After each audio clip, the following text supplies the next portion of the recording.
আমারও সিজন সবসময় একরকমই চলে। আমরা তো পূজার মাল টাল বানাই আর বিভিন্ন ধরনের মাল বানাই, সবসময় একরকম চলে। আর মাল বানাই চালিয়ে বর্ষাকালে একটু সমস্যা, একটু উঠান নামান লাগে, এই সময় একটু সমস্যা। ওই সময় তো না হয়, এখন আরো খারাপ বেশি। এই 10 দিন কাজ করতে পারিনি কুয়াশার জন্য। আর বর্ষাকালে তো 1 ঘন্টা উঠলে আবার আর 1 ঘন্টা আবার একটু রোদ ওঠে। আর এটা হলো দৌড় খোরা, এটা হইলে আপনার ফাল্গুন চৈত মাসে একটু বেশি টানে। ওই সময় গরম পড়ে, ওই সময় হইলে রোজার সময় আবার আরো একটু বেশি টানে। ওই সময় দইটাই বেশি খায়, ওই সময় একটু বেশি চলে।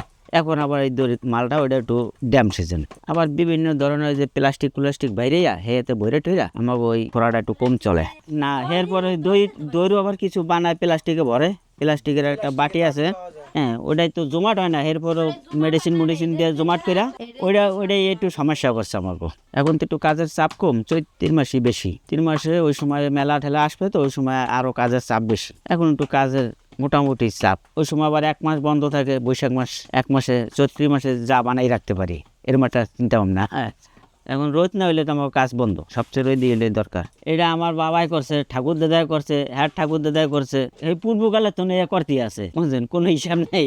আমরা এই 30-35 বছর ধরে করতে আছি যাবত। আমরা অনেক পদ বানাই। পূজার যত মাল, সরা, সাজ, পূজার ঘট, এরপরে ফুলদানি, টপ, দেলকা, কলস, রসের হাড়ি, যেই কালে যেটা ওই সময় ওইটাই বানাই, কোনোই নেই। এরপর মাঝে মাঝে আমি আবার ঠাকুরের কাজও করি, মূর্তিও বানাই।